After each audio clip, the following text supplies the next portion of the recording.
ကိုလုံးတဲ့အလုပ်တစ်ခုဟိရိနိတိတော်ဒါတစ်ခုတည်းကိုပြောလိုက်တာကိုချင်းတရားနဲ့ပတ်သက်လာလို့ရှိရင်ကိုလုံးနေတဲ့အလုပ်ပေါ်မှာဟိရိနိတိတော်အရှက်တရားနဲ့ထိမ့်ပါလို့ပြောတာနော်အရှက်တရားနဲ့ထိမ့်မကောင်းတာလှုပ်တာကိုမရှက်ဘူးဆိုလို့ရှိရင်အကုန်လှုပ်တတ်တယ်အကုန်လှုပ်တယ်လောကမှာခင်မိတယ်ထင်ပြီးတော့လှုပ်ကြတာတွေလည်းအများကြီးပဲလေအဲ့တော့အရှက်တရားနဲ့ထိမ့်ရမယ်ဟိရိနဲ့ထိမ့်ရမယ်ဟိရိရဲ့ဥတ္တပရဲ့ဒီနှစ်ခုကိုလောကပါဠိတရားလို့ခေါ်တယ်ကိုယ်ဂုဏ်သိက္ခာကိုကိုတမိုးထားတာကဟိရိပတ်ဝန်းကျင်ကိုလေးစားတာအလေးထားတာကဥတ္တပအဲ့လို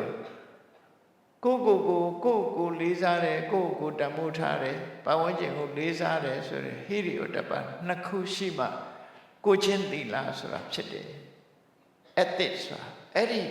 ကိုချင်းသီလဆိုတဲ့ morality ဟာဟိရိဥတ္တပကင်းသွားလို့ရှိရင်မဖြစ်နိုင်လူဟာဒီကိုချင်းတရားတွေယူရင်ပျက်စီးသွားတယ်ပေါ့ကိုချင်းတရားယူရင်ပျက်စီးသွားလို့ရှိရင်စီးပေါက်သွားတဲ့သဘောပဲလှုပ်ချင်လှုပ်တာပေါ့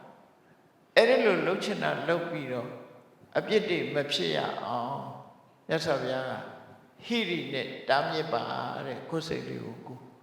မကောင်းမှုအကုသိုလ်တွေကိုမလုပ်မိအောင်ဟိရိနဲ့တားလိုက်ပါအရှက်နဲ့တားလိုက်ပါဟိရိလို့ပြောတာဟာသီလနဲ့ထိမ့်သိမ့်ခံလိုက်တာ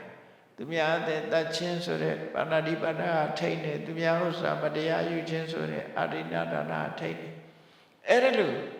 ကိုချင်းတရားပြည့်မဲ့ကိစ္စတွေကိုဟိရိနဲ့ထိမ့်လိုက်တာထိမ့်လိုက်တော့ကိုယ့်ရဲ့နှလုံးထဲမှာအကုသိုလ်တွေမဖြစ်တော့ဘူးအမတ်တမဲ့မနေတော့ဘူးမနေတော့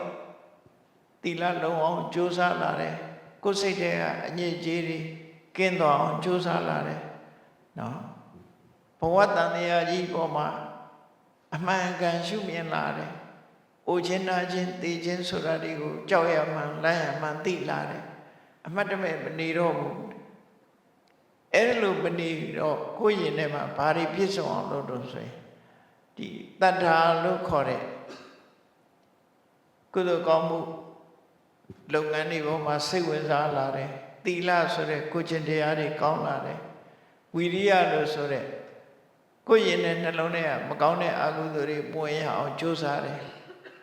ဝင်လာတဲ့အကုသိုလ်တရားတွေကိုဖယ်ရှားဖို့ကြိုးစားတယ်မဖြစ်သေးတဲ့ကုသိုလ်တရားတွေဖြစ်အောင်ကြိုးစားတယ်ဖြစ်ပြီးသားကုသိုလ်တရားတွေတိုးပွားလာအောင်ကြိုးစားတယ်